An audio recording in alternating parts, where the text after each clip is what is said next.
Hello दोस्तों, स्वागत है आपका इस यूट्यूब चैनल पर। दोस्तों, आज की इस वीडियो में हम यूपी बोर्ड के 2025 के गणित के इस प्रश्न पत्र के बहुविकल्पीय प्रश्नों को हल करेंगे। इसका कोड है 822 BW। तो चलिए स्टार्ट करते हैं। तो इस प्रश्न पत्र में हमारा पहला बहुविकल्पीय प्रश्न है कोसेकी माइनस कॉट ए और मल्टीप्लिकेशन में दिया हुआ है 1 प्लस कॉस ए। तो इसका मान बताना है हमें। तो इसको हम कैसे सॉल्व करेंगे, देखिए। Cosec minus cot A multiply 1 plus cos A, ये हमें प्रश्न दिया हुआ है। अब हम कोसेक ए को लिख सकते हैं 1 ओवर साइन ए, और कॉट ए को लिख सकते हैं कॉस ए ओवर साइन ए, और हमको मल्टीप्लिकेशन में दिया हुआ है 1 प्लस कॉस ए। यहाँ पर अगर हम एलसीएम ले लेंगे तो ये हमारा हो जाएगा, साइन ए हमारा एलसीएम हो जाएगा, और हमारा ऊपर आएगा 1 माइनस कॉस ए, और इसके मल्टीप्लिकेशन में है 1 प्लस कॉस ए। और इसके बाद ये ए माइनस बी और ए प्लस बी की फॉर्म बन रही है। इसकी जगह हम लिख सकते हैं ए स्क्वायर माइनस बी स्क्वायर, यानी कि 1 स्क्वायर माइनस कॉस स्क्वायर ए अपॉन साइन ए। 1 स्क्वायर तो 1 ही होता है, और 1 माइनस कॉस स्क्वायर ए होता है साइन स्क्वायर ए। तो ये हो जाएगा हमारा साइन स्क्वायर ए ओवर साइन ए, और यहाँ पर साइन ए, एक साइन ए से एक साइन ए कट जाएगा, तो यहाँ पर हमारा आंसर हो जाएगा साइन ए। तो हमारा डी ऑप्शन यहाँ पर सही हो जाएगा। हमारा नेक्स्ट क्वेश्चन है, किसी पासे को एक बार फेंका जाता है तो एक विषम संख्या के आने की प्रायिकता होगी। तो कोई भी हमारा पासा होता है, उसमें 6 अंक होते हैं, 1 2 3 4 5 6, 1 2 3 4 5 6। तो हमारे पास 6 अंक होते हैं, इनमें से 1 3 और 5 विषम अंक होते हैं। तो हमारे पास कुल 3 विषम अंक हैं। तो विषम अंक के संगत कितने परिणाम हैं? 3 हैं, और कुल परिणाम हमको यहाँ पर दिए हुए हैं 6। इसका फॉर्मूला ही तो होता है घटना ई के संगत परिणाम डिवाइड बाय कुल परिणाम, और इससे हमारा निकलता है पीई, यानी कि प्रायिकता निकलती है इससे। तो घटना ई के संगत परिणाम हमारे 3 हैं। घटना ई क्या है कि विषम संख्या आने की प्रायिकता पूछ रहे हैं, तो घटना ई हो जाएगी हमारी विषम संख्या। तो कुल मिला के यहाँ पर 3 विषम संख्या है, और कुल परिणाम हमारे 6 आ सकते हैं। तो हमारी प्रायिकता हो जाएगी 3/6, और 3/6 को जब आप काटोगे तो 3 से 2 बार चला जाएगा, तो 1/2 हमारा आंसर होगा। तो इस तरह हमारा ऑप्शन भी सही होगा। अब हमारा नेक्स्ट क्वेश्चन है, निम्नलिखित बारंबारता बंटन का माध्यक वर्ग होगा। तो बारंबारता बंटन का माध्यक वर्ग कैसे निकालते हैं, उसके लिए हमें पहले संचयी बारंबारता बनानी पड़ती है। तो पहले हम इसको लिख लेते हैं 0 से 5, 5 से 10, इसके बाद 10 से 15, और 15 से 20, और 20 से 25। और यहाँ पर इनकी बारंबारता दी हुई है। एफ हमको दिया हुआ है 3 2 5 4 और 1। ठीक है। अब हम यहाँ पर संचयी बारंबारता बना लेते हैं। तो 3 3 और 2 5, 5 और 5 10, और 10 और 4 14, और 1 15 है। यहाँ पर जो लास्ट में संचयी बारंबारता आती है उसको हम n मानते हैं, और n बराबर यहाँ पर एक विषम संख्या है। तो विषम संख्या के लिए हमारा माध्यक वर्ग होता है, माध्यक वर्ग बराबर n प्लस 1/2 वहाँ प्रेक्षण, यानी कि n प्लस 1/2 जिस भी अंतराल में आएगा वही हमारा माध्यक वर्ग होगा। तो n प्लस 1/2 यानी कि 15 प्लस 1/2, ये हो जाएगा हमारा 16, 16/2 हो जाएगा हमारा 8।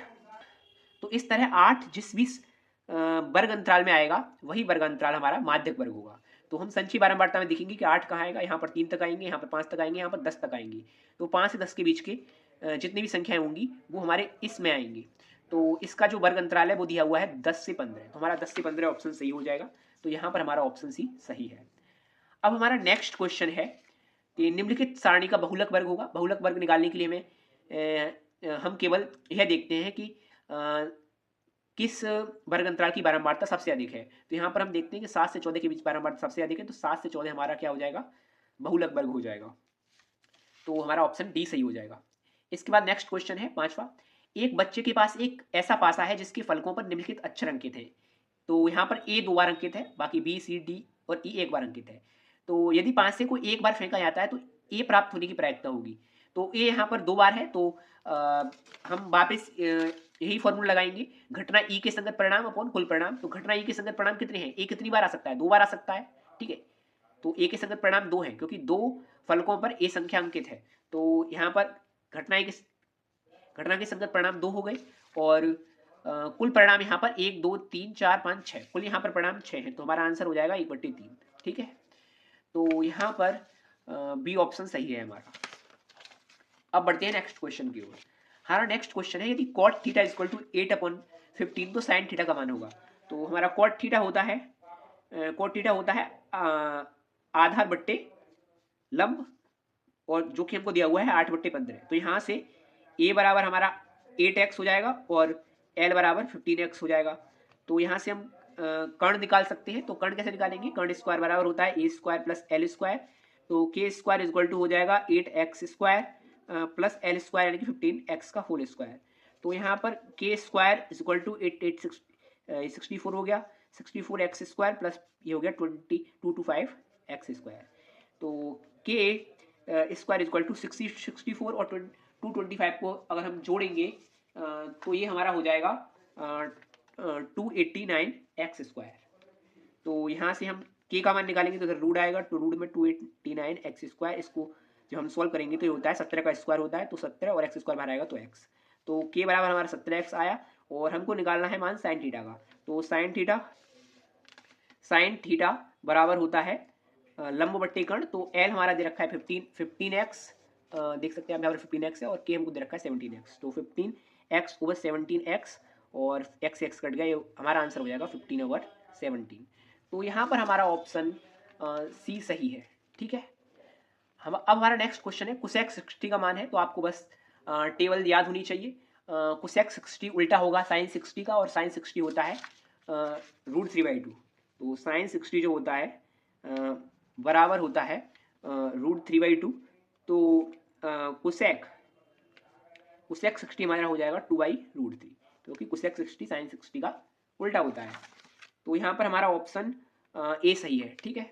अब हमारा नेक्स्ट क्वेश्चन है, cosec square theta upon sec square theta का मान होगा। तो यहाँ पर हमारा क्वेश्चन है cosec square theta upon sec square theta. Cosec square theta यानी कि इसको हम लिख सकते हैं 1/sin स्क्वायर थीटा, और सेक स्क्वायर थीटा को लिख सकते हैं 1/cos स्क्वायर थीटा। तो यहाँ पर ये हम सॉल्व करेंगे तो ये हो जाएगा हमारा cos square theta upon sine square theta, और ये होता है हमारा cot स्क्वायर थीटा का मान, ठीक है। तो इस तरह हमारा ऑप्शन डी सही हो जाएगा, ठीक है। अब हमारा नेक्स्ट क्वेश्चन है HCF 35 और 49 बराबर 7, तो LCM क्या होगा, ठीक है। तो हम जानते हैं, हमने एक फॉर्मूला पढ़ा था कि LCM मल्टीप्लाई HCF बराबर दोनों संख्याओं का गुणनफल, दोनों संख्याओं का गुणनफल। तो ये हमारा फॉर्मूला था।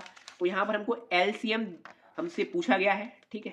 HCF हमको दे रहा हुआ है 7, और दोनों संख्या हमको दी हुई है 35 और 49, 35 और मल्टीप्लाई 49, क्योंकि यहाँ पर हमें गुणनफल लिखना होता है। तो यहाँ पर LCM क्या हो जाएगा, LCM बराबर 35 मल्टीप्लाई 49 डिवाइड बाय 7।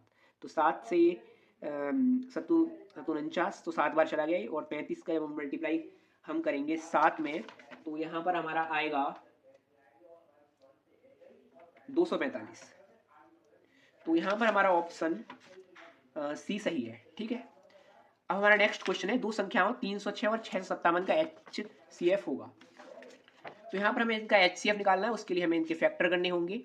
तो हमारी संख्या है 306, जब हम इसके फैक्टर करेंगे तो 2 से 2 1 2, 2 5 10, 2 3 6, और 2 से अब जाएगा नहीं, 3 से जाएगा, ठीक है। 3 5 15, 3 1 3, और ये जाएगा 3 से 3 1 3, 3 7 21, और ये 17 से ही जाएगा, ठीक है।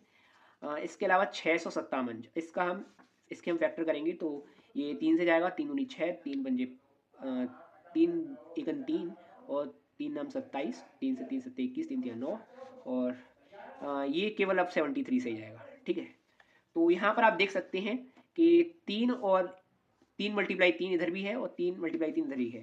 तो जो इनमें कॉमन होते हैं उनका मल्टीप्लिकेशन करते हैं, तो कुल मिला के 2 3 हमारे उभयनिष्ठ हैं दोनों में, तो हमारा आंसर हो जाएगा 9। तो हमारा ये क्या हो जाएगा, HCF। तो हमारा ऑप्शन यहाँ पर बी सही है। अब हमारा नेक्स्ट क्वेश्चन है, दो संख्याओं के एलसीएम तथा एचसीएफ क्रमशः 168 तथा 6 है। यदि एक संख्या 24 है, दूसरी संख्या क्या होगी? तो वापस हमें वही फॉर्मूला लगाना है, LCM multiply HCF is equal to A into B. A और बी क्या है, वो दोनों संख्याएं हैं, ठीक है। तो यहाँ पर एलसीएम और एचसीएफ हमको दिए हुए हैं 168 और 6, तो एलसीएम 168 और एचसीएफ 6, और एक संख्या हमको दे रखी है 24, तो दूसरी संख्या हमें ज्ञात करनी है। तो यहाँ से हम बी निकालेंगे, तो बी बराबर क्या हो जाएगा, बी बराबर क्या हो जाएगा, यहाँ पर 24 को इधर भेज देंगे तो 168 मल्टीप्लाई 6 डिवाइड बाय 24, तो 6 से 4 बार गया और 4 से 4 चौक 16, 4 दूनी 8, तो हमारा बी बराबर 42 आंसर हो जाएगा। तो हमारा ऑप्शन बी सही है। अब हमारा नेक्स्ट क्वेश्चन है, बिंदुओं ए कॉमा बी और बी 2a कॉमा 2b के बीच की दूरी होगी। तो उसके लिए आपको बस दूरी सूत्र पता होना चाहिए। तो दूरी सूत्र होता है हमारा दूरी बराबर होती है रूट में x2 माइनस x1 का whole square plus y2 minus y1 का होल स्क्वायर। तो यहाँ पर हमको दो पॉइंट दिए हुए हैं, एक दिया हुआ है ए कॉमा बी और दूसरा पॉइंट दिया हुआ है बी 2a कॉमा 2b। तो ये हमारा हो जाएगा x1 y1, ये हो जाएगा x2 y2। तो इसमें हम रख देंगे, तो ये हो जाएगा x2 हो जाएगा हमारा 2a minus a, x1 a हो जाएगा इसका स्क्वायर प्लस y2 हो जाएगा हमारा 2b माइनस y1 हो जाएगा b इसका स्क्वायर, और यहाँ पर लगा हुआ है रूट। तो ये अगर 2a में से a गया तो a के बचा, तो a square plus b square और रूट में, तो हमारा ऑप्शन ए यहाँ पर सही हो जाएगा, ठीक है। नेक्स्ट क्वेश्चन की ओर आगे बढ़ते हैं। तो हमारा नेक्स्ट क्वेश्चन है, यदि 5 सेंटीमीटर त्रिज्या वाले एक वृत्त के बिंदु P पर स्पर्श रेखा PQ केंद्र O से जाने वाली एक रेखा से बिंदु Q पर इस प्रकार मिलती है कि PQ बराबर 12 है, तो OQ की लंबाई होगी। तो यहाँ पर आपको पहले चित्र बनाना होगा इसके लिए। तो यहाँ पर एक हमारा सर्कल है और उस पर एक बिंदु P दिया हुआ है, और इस सर्कल की जो त्रिज्या है वो है हमारी 5 सेंटीमीटर, ठीक है। तो 5 सेंटीमीटर त्रिज्या वाले एक वृत्त के बिंदु P पर, ये हमारा बिंदु P है, एक स्पर्श रेखा PQ है हमारे पास, तो ये P है, ये Q मान लेते हैं। केंद्र O से जाने वाली एक रेखा से बिंदु Q पर इस प्रकार मिलती है, केंद्र O से एक रेखा जा रही है वो Q पर मिलती है, ठीक है। कि PQ बराबर 12 दे रखा है, PQ हमको 12 दे रखा है, तो OQ की लंबाई दे रखी है, हम यानी कि हमको कर्ण पूछा है। तो कर्ण स्क्वायर बराबर होता है आधार का स्क्वायर प्लस लंब का स्क्वायर, तो K स्क्वायर बराबर होगा 5 square plus 12 square, K square is equal to होगा 25, और ये हो गया 144, और K इज इक्वल टू 144 25 हो गया 169, और K बराबर यहाँ पर स्क्वायर हटाएंगे तो उधर रूट चढ़ जाएगा, तो K बराबर हो जाएगा 13, क्योंकि 13 का रूट होता है, ठीक है। तो यहाँ पर हमारा ऑप्शन V सही है, ठीक है। अब हमारा नेक्स्ट क्वेश्चन है, यदि ट्राइंगल ABC तथा DEF में कोण B तथा E बराबर हो तो त्रिभुज समरूप होंगे यदि। तो यहाँ पर हमको पहले दो ट्राइंगल बना लेते हैं जो कुछ एक जैसे दिखने चाहिए, ठीक है। तो एक ट्राइंगल है हमारा ABC, दूसरा ट्राइंगल है DE और F, और इन दोनों में कोण B और E बराबर हैं, ठीक है। तो ये मैंने यहाँ पर चित्र बना लिया है, और अब हमें अनुपात लिखने हैं। तो यहाँ पर हमारा अनुपात AB हमारी भुजा DE के समानुपाती होगी, ठीक है। तो AB अपॉन DE बराबर होगा AC अपॉन DF, और वो की बराबर होगा BC ओवर EF। तो इसकी तीनों भुजाएं इस तरह समानुपाती होंगी। अब देखो ये दोनों समरूप तभी हो सकते हैं जब इन पर कोई समरूपता कसौटी लगे। तो यहाँ पर एक एंगल दे रखा है, तो या तो AA समरूपता कसौटी लगेगी या फिर SAS समरूपता कसौटी लगेगी। तो यहाँ पर कोई दूसरा एंगल तो बराबर नहीं दे रखा है, इसलिए यहाँ पर SAS समरूपता कसौटी लगनी चाहिए। तो यहाँ पर यानी कि SAS में एंगल बीच में आ रहा है, तो ये वाली इसके समानुपाती और ये वाली इसके समानुपाती होनी चाहिए, ठीक है। तो AB अपॉन DE बराबर होना चाहिए हमारा BC ओवर EF। तो ये दोनों हमारे होने चाहिए, ठीक है। आप समझ गए ना, यहाँ पर SAS लगेगी और SAS में एंगल बीच में होना चाहिए, तो इसके इधर उधर की भुजाएं समानुपाती होनी चाहिए। तो यहाँ पर ये वाला ऑप्शन सही हो जाएगा, ठीक है। अब हमारा नेक्स्ट क्वेश्चन है, 7 सेंटीमीटर त्रिज्या वाले एक वृत्त के त्रिज्यखंड का कोण 90 डिग्री है, त्रिज्यखंड का क्षेत्रफल होगा। तो यहाँ पर हमारी एक त्रिज्यखंड है जिसमें एंगल 90 डिग्री है, और त्रिज्या हमारी 7 सेंटीमीटर है, ठीक है। तो इसका क्षेत्रफल हमें निकालना है। तो त्रिज्यखंड का क्षेत्रफल का फॉर्मूला क्या होता है? वो होता है theta upon 360 into pi R square. Theta हमको दे रखा है 90 degree over 360 multiply pi R square. तो पाई की वैल्यू हम 22/7 रख देते हैं और मल्टीप्लाई आर स्क्वायर। आर दे रखा है 7, 7 मल्टीप्लाई 7। तो यहाँ पर एक साथ से एक साथ कट जाएगा और 9 से 4 बार गया, ठीक है। और 4 में से ये 2 से 2 बार गया और ये 2 से 11 बार गया। तो हमारा कुल मिला के बचा 11 मल्टीप्लाई 7/2, ये हो गया 77/2 और ये हो जाएगा 38.5। तो यहाँ पर हमारा ऑप्शन सी सही है। अब हमारा नेक्स्ट क्वेश्चन है, एक खिलौना 4 सेंटीमीटर त्रिज्या वाले एक शंकु के आकार का है, ठीक है। तो 4 सेंटीमीटर त्रिज्या का एक शंकु है हमारे पास, जो उसी त्रिज्या वाले एक अर्धगोले पर आरोपित है, यानी कि अर्धगोला है उस पर उसके पास लगा हुआ है। यदि शंकु की तिर्यक ऊंचाई 12 है, ये 12 सेंटीमीटर दे रखी है हमें, ठीक है। तो खिलौने का संपूर्ण पृष्ठीय क्षेत्रफल होगा। तो कुल पृष्ठीय क्षेत्रफल कैसे निकालेंगे? शंकु का वक्र पृष्ठीय क्षेत्रफल प्लस अर्धगोले का वक्र पृष्ठीय क्षेत्रफल। तो हमारे शंकु का वक्र पृष्ठीय क्षेत्रफल होता है पाई आर एल और हमारा जो अर्धगोले है उसका वक्र पृष्ठीय क्षेत्रफल होता है 2 पाई आर स्क्वायर। तो पाई आर यहाँ पर हम कॉमन ले सकते हैं, तो यहाँ पर बचेगा हमारे पास एल प्लस 2 आर। अब यहाँ पर हम वैल्यू रख देते हैं और यहाँ पर आप देख सकते हैं कि आंसर में पाई की वैल्यू नहीं रखी है इन लोगों ने, तो हम भी नहीं रखेंगे। तो पाई मल्टीप्लाई आर की वैल्यू हो जाएगी 4 और एल हमारा हो जाएगा 12 प्लस 2 आर, तो 2 गुणा 4। तो इसको हम सॉल्व करेंगे तो पाई मल्टीप्लाई 4 प्लस 12 मल्टीप्लाई 12 प्लस 8 और यहाँ पर पाई मल्टीप्लाई 4 मल्टीप्लाई 12 और 8 हमारा 20 हो गया और ये हो गया 20 चौका 80 पाई। तो 80 पाई हमारा आंसर हो जाएगा। देखते हैं ऐसा ऑप्शन है, हाँ हमारा ऑप्शन डी सही है, ठीक है।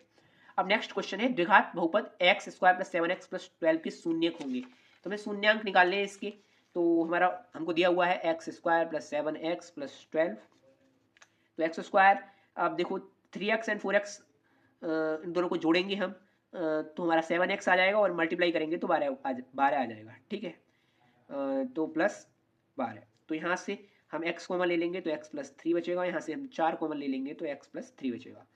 यहाँ पर आप दोनों के पास x प्लस 3 कॉमन है तो वो कॉमन ले लेंगे तो x प्लस 4 बचेगा, ठीक है। शून्य होने के लिए हम इसके दोनों फैक्टर्स को 0 के बराबर रख देंगे तो x बराबर -3 और x बराबर -4 हमारे दो शून्यक हो जाएंगे।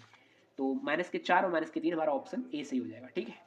अब हमारा नेक्स्ट क्वेश्चन है, रेखिक समीकरण x प्लस वाई बराबर 14 और x माइनस वाई बराबर 2 का हल होगा।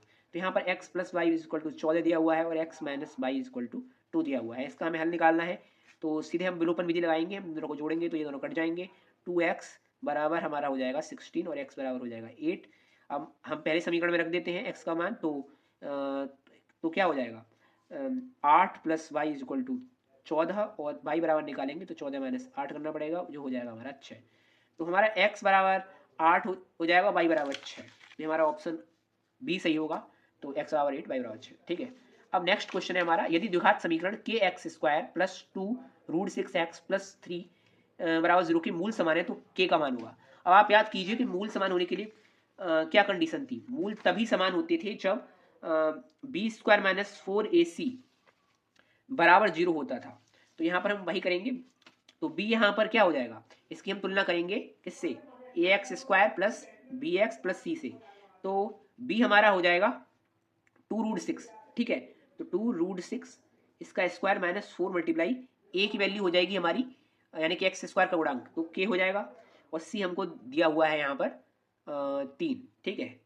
तो बराबर 0 इसमें हम रख देंगे। 2 रूट 6 का स्क्वायर करेंगे तो 2 दूनी 4 छंग 24 हो जाएगा माइनस 12 के इक्वल टू 0।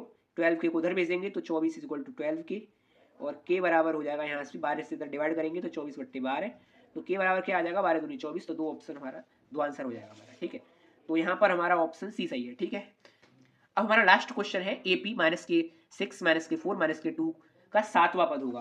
तो हमें यहाँ पर 7वां पद बताना है। तो यहाँ पर हमको ए दिया हुआ है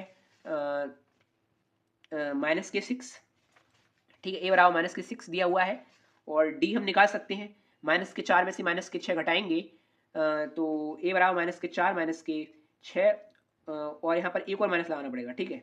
तो माइनस के 4 में से घटाने हैं माइनस के 6, ठीक है। तो ये हो जाएगा माइनस के 4 प्लस के 6 तो ये हो जाएगा हमारा 2 प्लस के, ठीक है। और हमें सातवां पद निकाला यानी कि n बराबर 7 दिया हुआ है, तो a7 कैसे निकालेंगे? a7 बराबर फॉर्मूला क्या होता है? an का जो फॉर्मूला होता है वो ये होता है, an बराबर a plus n minus one into D. तो यहाँ पर a7 बराबर क्या हो जाएगा? a की वैल्यू हमको दे रखी है -6 और plus n minus one, n की वैल्यू हमको यहाँ पर दी हुई है 7, तो 7 minus one into D, D की वैल्यू आई है हमारी +2, तो ये बराबर हो जाएगा -6 प्लस 7 में से 1 गया तो 6 मल्टीप्लाई 2 और ये हो जाएगा -6 प्लस 12 और 12 में से 6 गए यहाँ पर, तो ये हमारा हो जाएगा 6। तो हमारा ऑप्शन यहाँ पर डी सही है। तो दोस्तों आज की वीडियो में हमने सभी बहुविकल्पीय प्रश्न सॉल्व किए और इसके बाद मैं नेक्स्ट वीडियो अपलोड करूँगा जिसमें मैं इस पेपर के बाकी बचे हुए लॉन्ग क्वेश्चंस हैं उनको सॉल्व करूँगा। तो आज की वीडियो में बस इतना ही। जाते जाते एक लाइक जरूर करिएगा। धन्यवाद।